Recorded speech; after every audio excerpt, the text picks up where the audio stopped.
हमारे YouTube channel the spiritual karmas में आपका स्वागत है। इस चैनल को अगर आपने सब्सक्राइब नहीं किया है तो प्लीज कर लीजिए और बेल आइकन को प्रेस कर दीजिए जिससे आपको हमारी लेटेस्ट वीडियोस मिलती रहे।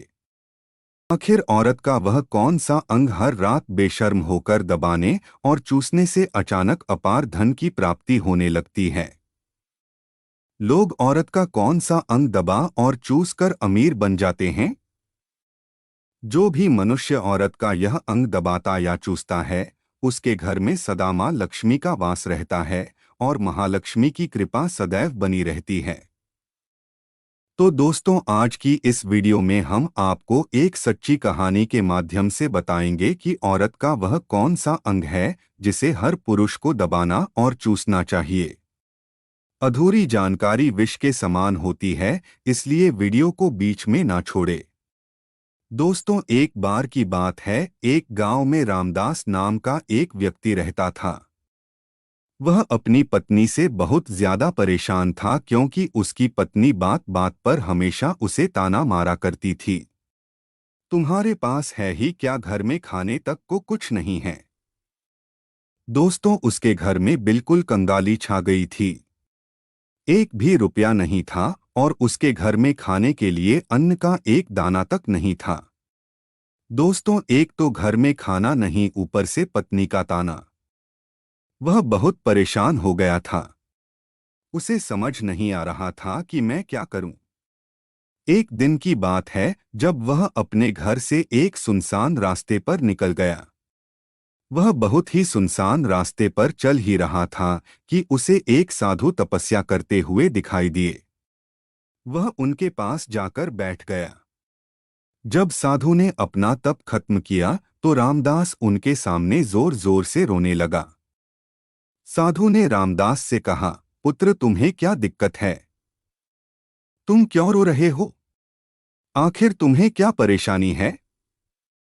तब रामदास ने साधु महाराज से कहा, हे महाराज, मेरी एक पत्नी है जो कि मुझे रोजाना ताना मारती है।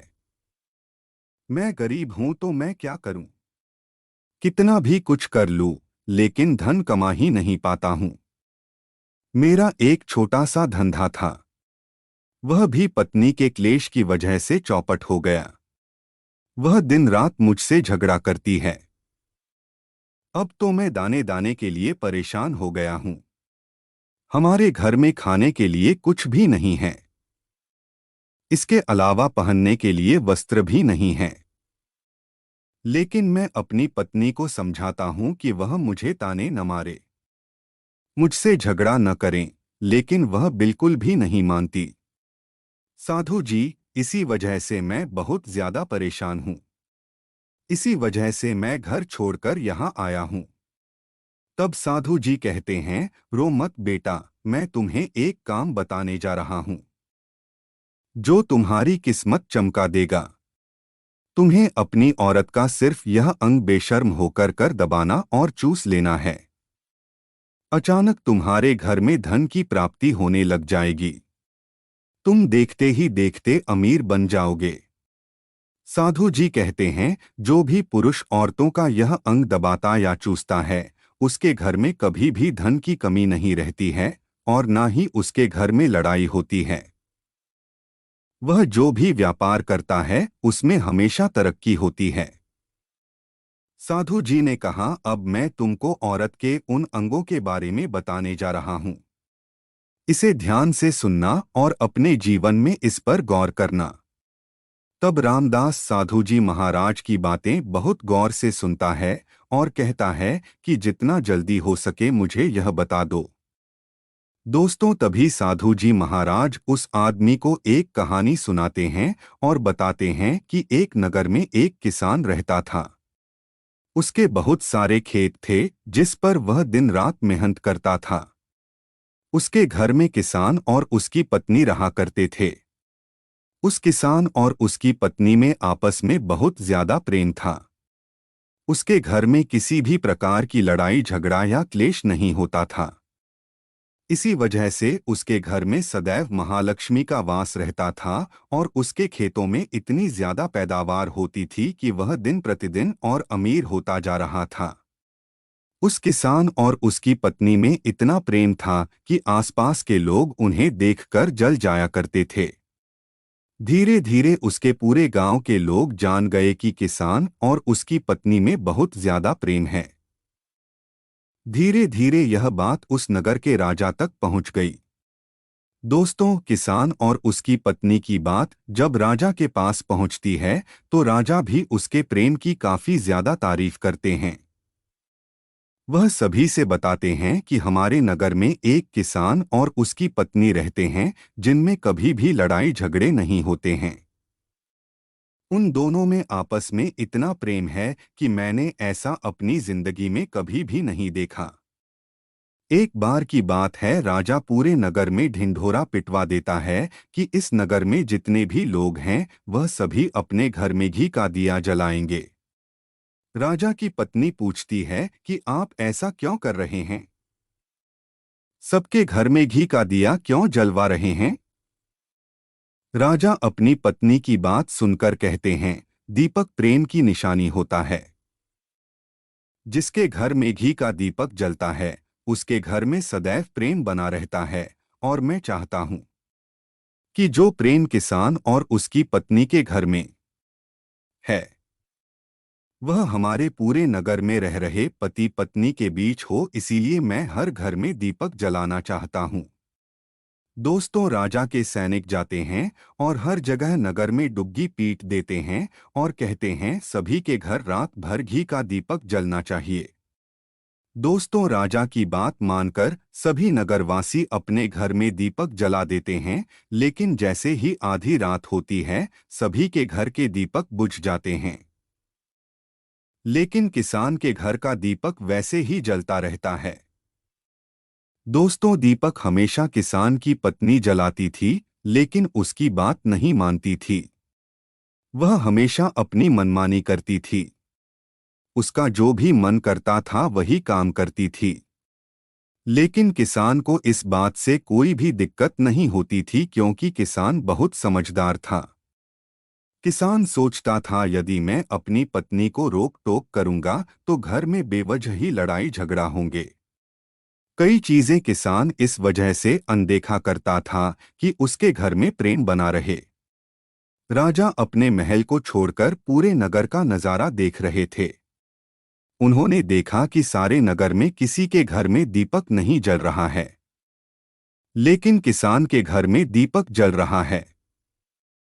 तब राजा अपनी रानी से बोलता है कि देखो, किसान और उसकी पत्नी के घर में दीपक जगमगा रहा है, लेकिन पूरे नगर में कहीं भी दीपक नहीं जल रहा है। इसी से पता लगता है कि किसान और उसकी पत्नी में कितना प्रेम है। तब राजा की पत्नी राजा से बोलती है कि जो किसान और उसकी पत्नी में प्रेम है वह किसान की पत्नी की वजह से है, और इसी वजह से उसके घर में इतना ज्यादा प्रेम है। दोस्तों, जब राजा रानी की बात सुनता है तो कहता है, नहीं, तुम्हारा सोचना गलत है। जो प्रेम किसान के घर में है वह उसकी पत्नी की वजह से नहीं है, बल्कि वह किसान की वजह से है। रानी कहती है कि किसान की पत्नी बहुत ज्यादा समझदार है। आपका सोचना गलत है, और यही वजह है जो कि उनके घर में कभी भी लड़ाई झगड़ा नहीं होता है। राजा कहता है कि किसान समझदार है और रानी कहती है कि किसान की पत्नी समझदार है। दोस्तों, इसी तरह कुछ देर चलता रहा। इसी बात को लेकर राजा और रानी के बीच काफी झगड़ा हो गया। इसके बाद रानी राजा की दाढ़ी उखाड़ ली और राजा ने रानी को उठाकर पटक दिया। इसके बाद राजा कहता है, हम लोगों को झगड़ा करने की जरूरत नहीं है। क्यों ना हम किसान और उसकी पत्नी की परीक्षा ले लें। सारा दूध का दूध और पानी का पानी हो जाएगा। लड़ाई करने के बाद इस बात पर राजा और रानी दोनों सहमत हो गए और दोनों की परीक्षा लेने के लिए तैयार हो जाते हैं। तब राजा अपने महल में जाता है और एक पुरुष सैनिक को बुलाता है और पुरुष सैनिक से बोलता है कि तुम किसान के पास जाओ और जो जो प्रश्न मैं तुमसे बोल रहा हूं वह तुम किसान को बोल देना। वह पुरुष सैनिक बोलता है, ठीक है महाराज। वह सैनिक राजा की बात सुनकर किसान के पास जाता है। उस समय किसान की पत्नी खेतों में गई थी, लेकिन किसान की कुछ तबीयत ठीक नहीं थी। इस वजह से वह खेतों पर नहीं गया था। इस समय वह सैनिक किसान के घर पहुंच जाता है और किसान से कहता है, मैं राजदरबार से आया हूं। राजा साहब ने मुझे भेजा है। दोस्तों, किसान कहता है, बताइए मैं आपकी क्या सेवा कर सकता हूं? आप बैठ जाइए, मैं आपके लिए पानी लेकर आता हूं। तभी वह सैनिक बोलता है कि नहीं, तुम कुछ भी मत लाओ।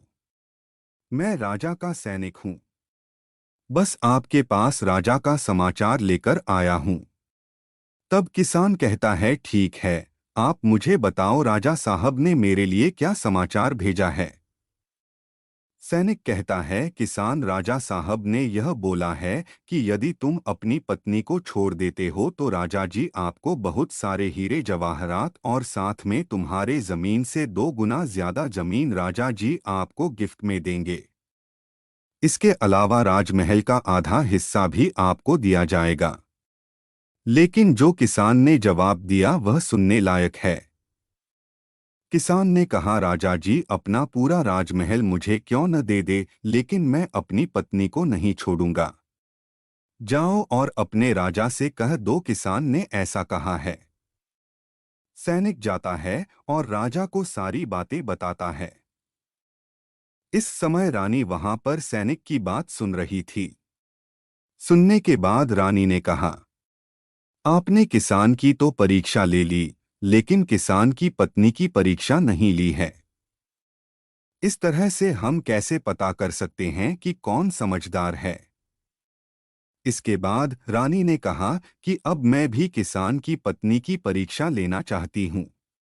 जब दोनों की परीक्षा हो जाएगी तभी पता चलेगा कि कौन समझदार है।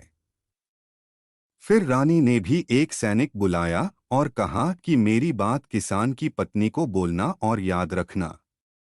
यह बात तभी बताना जब किसान वहां पर ना हो।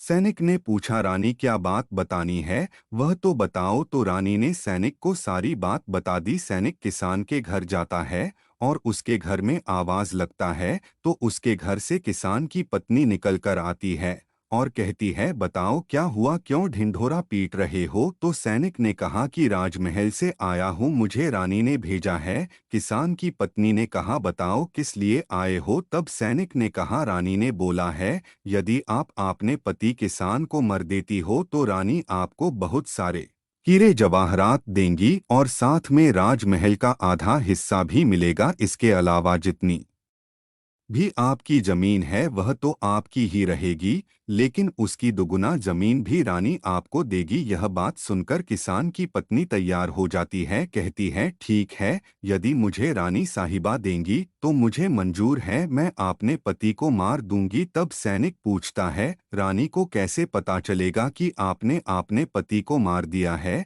तभी किसान की पत्नी बोलती है, मेरे घर में जो दीपक जल रहा है, जब मैं किसान को मर दूंगी तो उसे बुझा दूंगी, तभी आपको पता चल जाएगा कि मैंने किसान को मर दिया है। अब सैनिक किसान की पत्नी की बात सुनकर राजमहल जाता है और रानी को सारी बात बताता है। किसान की पत्नी की बात सुनकर रानी बहुत अचंभित हो जाती है। राजा और रानी को स्त्री जात से नफरत होने लगती है। उसी समय राजा अपने नगर के सभी लोगों को बुलाता है और कहता है कि मैं चाहता हूँ मेरे और मेरी पत्नी की वजह से किसान की जान न जाए। तुम लोग ऐसा करो, उस किसान के घर जाओ और सारी बातें बता दो और उस किसान को बचा लो, वरना किसान की पत्नी उसे मार देगी। इधर किसान सैनिक के घर जाते हैं और सोचते हैं और किसान की पत्नी किसान को रात में मारेगी और दिया बुझाएगी। इससे पहले ही हम किसान के घर में पहुंच जाते हैं और किसान को बचा लेते हैं। दोस्तों, जैसे ही राजा के सैनिक किसान के घर पहुंचते हैं तो देखते हैं कि किसान तो मारा पड़ा हुआ है। तो सैनिक किसान की पत्नी से बोलते हैं कि तुमको तो किसान को रात में मरने के लिए बोला गया था, लेकिन आपने अभी किसान को क्यों मर दिया। तब उस किसान की पत्नी बोलती है कि किसान को तो मुझे मरना ही था, रात में तो सिर्फ मुझे दिया ही बुझना था, इसलिए किसान को तो मैंने दिन में ही मार दिया है। सभी सैनिक तुरंत ही किसान के घर से दौड़े दौड़े जाते हैं और राजा रानी को सारी बातें बताते हैं। राजा और रानी क्रोध से आग बबूला हो जाते हैं। इसके बाद राजा और रानी किसान की पत्नी को बंदी बनाकर लाने के लिए आपने सैनिक से कहते हैं। सैनिक जाते हैं और किसान की पत्नी को बंदी बनाकर ले आते हैं। राजा किसान की पत्नी से पूछता है, ऐसा तुमने क्यों किया, तुम लालची औरत हो, तुम पैसों से प्यार है। तभी किसान की पत्नी ने जवाब दिया और बताया कि मुझे तो किसान को पहले ही मारना था, वह तो मैं कोई बहाना ढूंढ रही थी, क्योंकि किसान की आदत बहुत खराब थी, वह मेरे साथ बहुत खराब व्यवहार किया करता था। तो राजा ने कहा, ऐसा क्या करता था किसान। तो किसान की पत्नी ने जवाब दिया, वह मेरे नाक का ऊपरी हिस्सा अपनी उंगली से हमेशा दबाया करते थे। इसके अलावा किसान एक काम और मेरे साथ करता था, वह किसान मेरे कान की पिछले हिस्सा अक्सर अपनी जीभ से स्पर्श किया करता था। राजा ने पूछा, यह बताओ, जब आप लोग गरीब थे तब क्या किसान आपके साथ ये काम करता था। तो किसान की पत्नी बोलती है, नहीं महाराज, तब ऐसा नहीं करता था। तब राजा ने कहा, मैं समझ गया कि किसान ऐसा क्यों करता था। उसी समय साधु जी ने रामदास से पूछा, तुम कुछ समझ में आया, औरत का कौन सा अंग दबाने तथा चूसने से लोगों को अचानक धन की प्राप्ति होती है। तो रामदास ने कहा, नहीं साधु जी, मुझे अभी समझ में नहीं आया। तभी साधु जी कहते हैं, अगर अब भी समझ नहीं आया तो मैं फिर से आपको बताता हूँ। किसान जो अपनी पत्नी के साथ जो पहला काम करता था वह है, उसके नाक के ऊपरी हिस्से को अपनी उंगली से दबाता था। तो जिस भी मनुष्य के घर में पैसे की किल्लत है, उसे अपनी उंगली से औरत के नाक के ऊपरी हिस्से को जरूर दबाना चाहिए। दोस्तों, औरत के नाक के ऊपरी हिस्से को बहुत शुभ माना जाता है। इसी वजह से जो यह काम करता है वह हमेशा धनवान पुरुष बन जाता है। दूसरा काम है, जो भी पुरुष औरत के कान का पिछले हिस्सा पानी जीभ से स्पर्श करता है, उसके किस्मत के द्वार खुल जाते हैं, उसे अचानक धन की प्राप्ति होती है। ऐसा इसीलिए होता है क्योंकि औरत के कान के पिछले हिस्से में माता लक्ष्मी का वास होता है। जब आप ऐसा करते हैं तो माता लक्ष्मी आपसे प्रसन्न हो जाती है और आपको अपार धन देती है। और आपने ये बात तो जरूर सुनी होगी, औरतें माता लक्ष्मी का रूप मानी जाती है। यही वजह है, इस संसार में जो भी मनुष्य यह पवित्र काम करता है उसका घर धन से भर जाता है।